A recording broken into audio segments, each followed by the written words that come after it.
Good evening. Welcome to Health Quest. I'm Deborah Arneson, your host for tonight. We have a great show for you. We have our guest tonight, Ann Rickman, who has a company called the Rickman Institute, is it not? Richmond Discovery. Richmond Discovery Clinic. And the clinic centers around neurofeedback and biofeedback, which has been shown to change our brain waves. So Ann has wonderfully devoted some energy to us this evening to share this information with us. And it used to be cutting edge, but it's not even really that any longer, is it, to do biofeedback? More and more doctors are becoming aware of it. A lot of children have gone through the process, and they've seen their clients, their patients making gains that they weren't making before. So they're a little bit more willing to say, hey, try it, you know, do it. So could you explain to our viewing audience exactly what it is, Ann? Okay. The process. Basically, it's a learning process. And it's based on learning. What we're doing is we're asking the brain to learn a new pattern, just like you would be asking it to do any new kind of pattern. If you were lifting weights or something, you know, you'd have to practice or playing the piano, anything like that. So basically that's what it is. We're teaching a new pattern. What's unique in the way is that the brain waves are always producing the pattern that we want it to strengthen. So we have to catch the brain being good. And whenever we do that, the brain gets reinforced. And so how do you catch the brain being good? Okay. When somebody's calm or centered or not under stress or strife? Right. Well, the brain waves are constantly firing up. And what we do is we use electrodes, just like a regular EEG, but it's very minimal. We get a readout of what the brain is doing, and we set goals. After an evaluation, we get an idea of what a person is experiencing, where their center of their problem seems to occur. Usually symptoms tend to congregate in one area of the brain, so we'll know that that's the area to work with.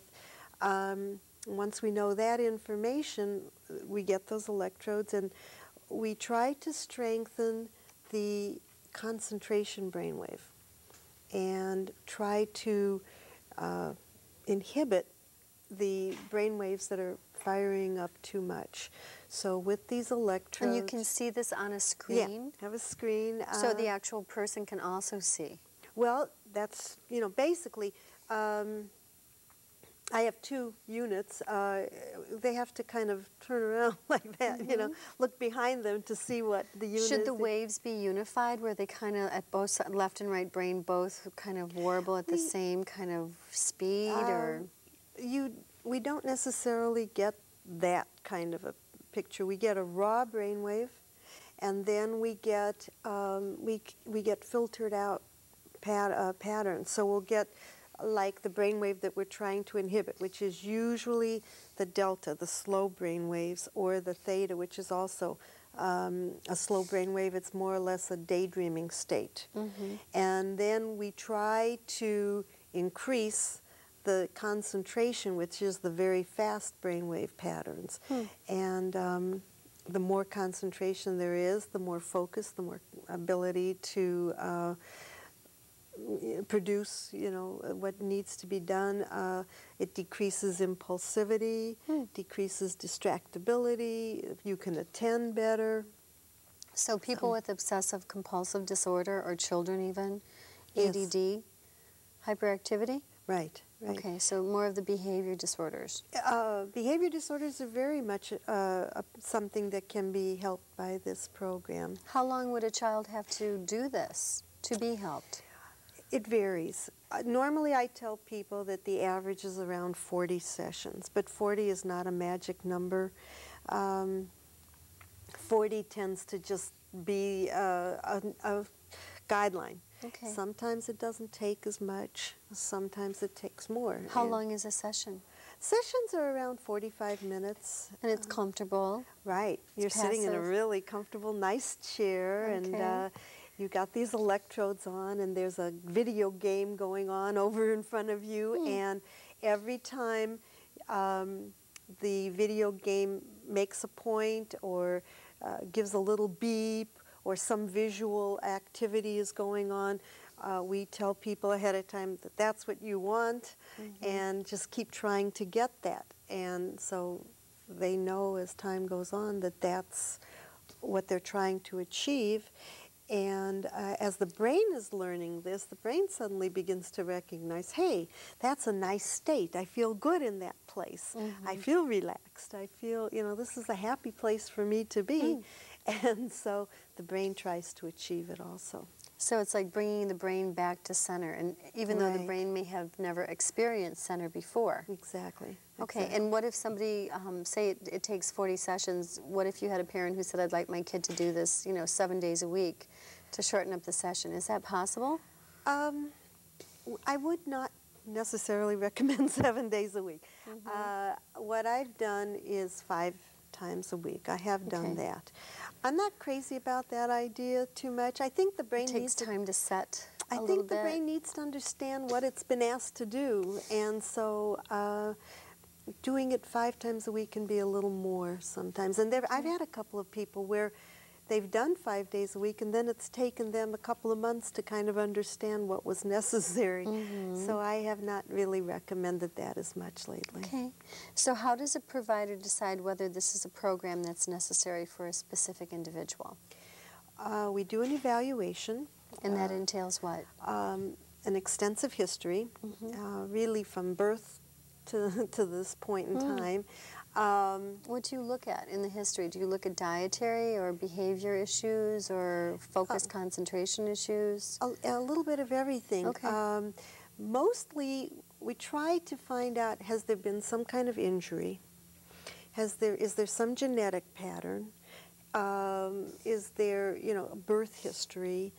All of those things can really contribute to making that brain get off the right track. Balance, okay. So we do the evaluation, do several different neurological tests, and then, because I'm educationally oriented, I do several different educational tests to just verify what my neurological testings have shown, and pretty much they do.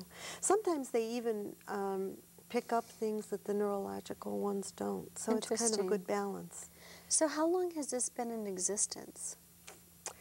The biofeedback or neurofeedback has actually been in existence since the 1960s. And it came out of Europe, or? No, came out here in the United States. A couple of people, a Joe Camia and a Dr. Barry Sturman, who was in UCLA, began to realize that the brain waves could be monitored. Dr. Sturman decided to work with people who have epilepsy or seizure disorder. He found that they have terrible sleep problems. So he worked with cats, because cats can sleep 24 hours a day. Or not that much, but 18 hours a day. A lot.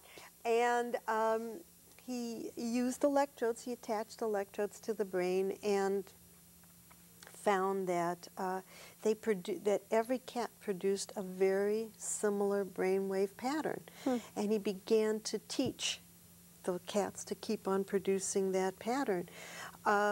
Somewhere in the late 60s, NASA began to have trouble with the rocket fuel. It seemed like it was producing seizure activity in the people who worked with the rockets. So they sent him, Dr. Sturman, the fuel, and he used it with his cats. And cats that he had worked with had a 70% less response to that rocket fuel than cats that he had probably just picked up and started to work with. Isn't that amazing? So he realized he was on to something. That's profound. Right. Then he began to, get graduate students working with him and doing all kinds of things, and they began to look for control people to work with. So here they had their seizure disorder people and their control people.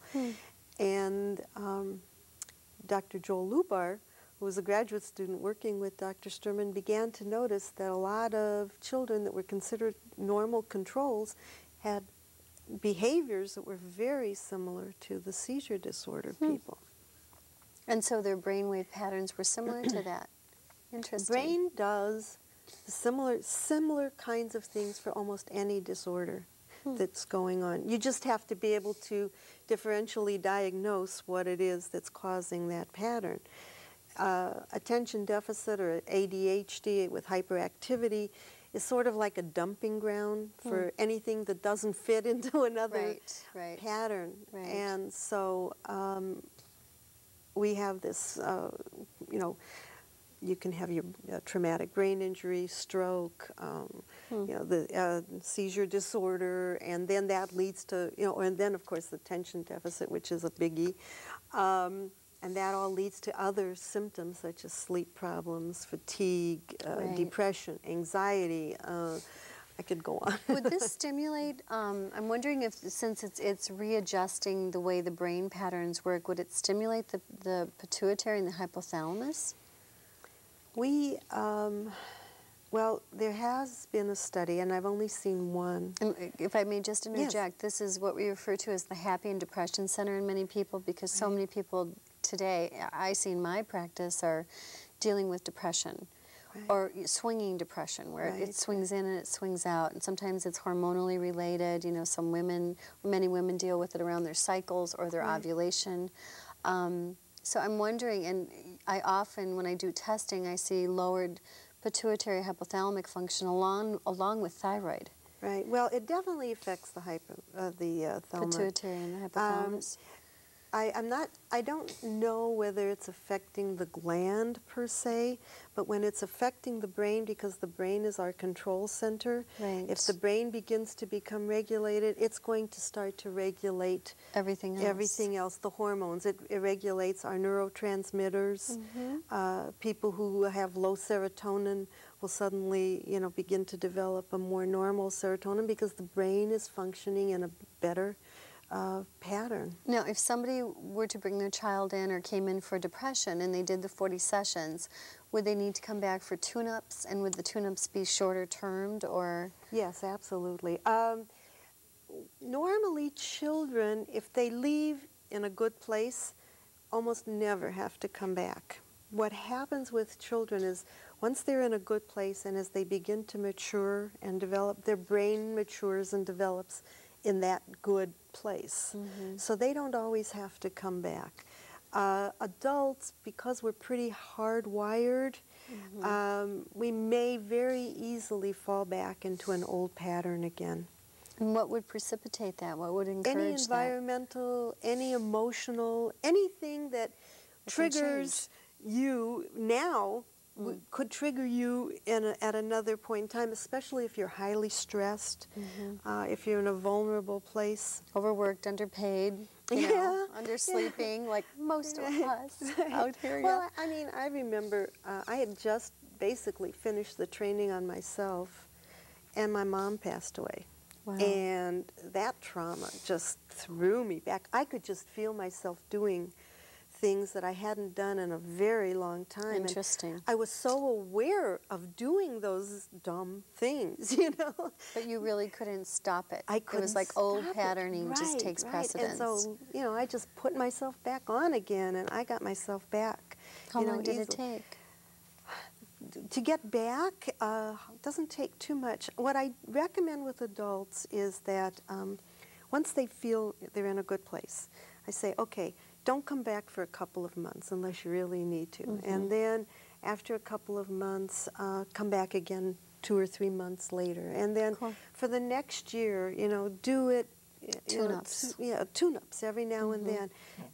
And that usually strengthens the pattern enough that they don't have to keep doing it constantly. That's wonderful. So are there specific clinical disorders that have a diagnostic code that have been shown or proven somewhat, you know, other than the toxicity, I mean, which makes good sense to me? Yeah. You know, where, I mean, a psychologist or psychiatrist or school psychologist would say, this child would really benefit from this, or is this still relatively unknown in the industry and people aren't really utilizing this wonderful tool? A little of everything that you just said. Okay.